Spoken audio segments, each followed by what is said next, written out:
سيدة طلبت عصير من محل بكورنيش المزرعة، ما رح نذكر اسمه.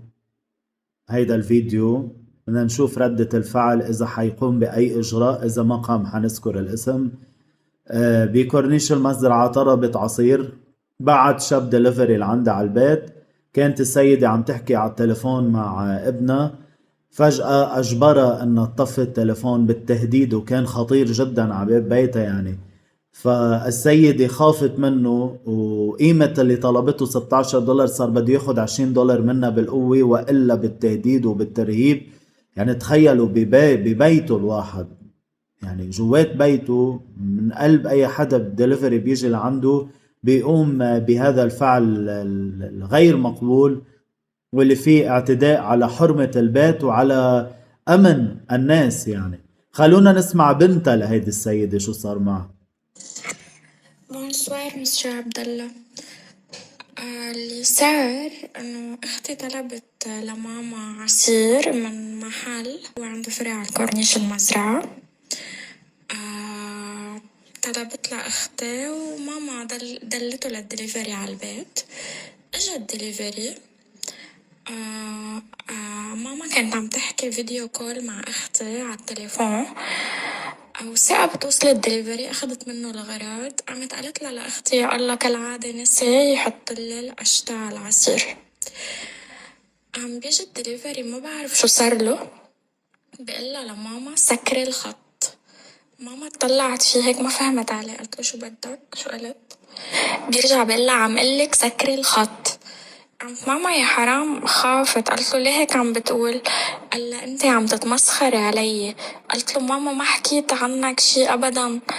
قام قال لها عم قلك سكري الخط، يعني بنبرة قوية ومفنجرة عيونه فيها. ماما خافت.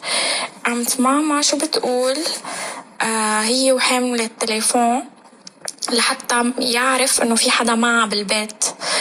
قالت لها لاختي عيطي لخيك كرمال تخوفوا انه في زلمة بالبيت.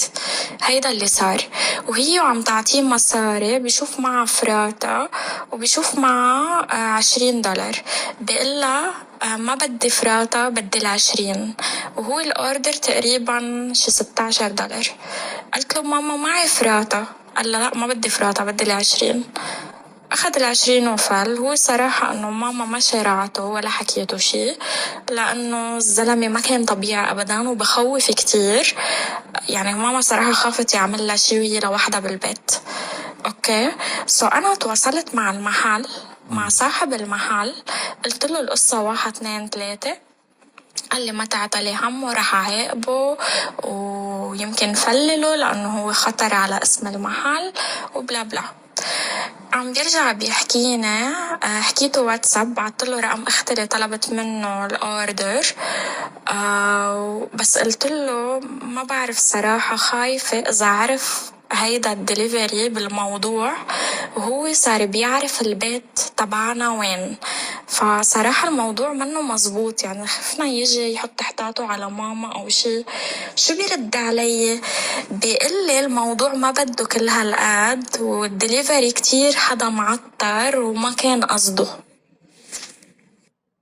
طيب، نحن أكيد مش أو ضد قطع رزقة أي إنسان، لكن بذات الوقت نحن طالبين أنه يتوظف كل إنسان بمكانه المناسب، وإذا مش بمكانه المناسب حسب المؤهلات اللي بيمتلكها، على الأقل أنه يكون آمن، يعني يكون منضبط، يكون متوازن.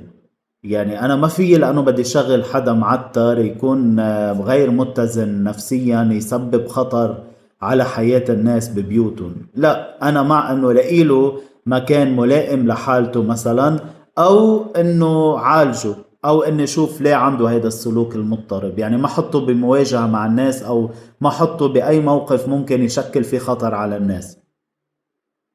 مفروض نعرف مين عم بيفوت على بيتنا، ومين الدليفري اللي عم بيجي ومين كذا. يعني هيدي قصة برسم الرأي العام اللبناني وبزمن بناء الدولة كمان. عبد الله بعلبكي، إلى اللقاء.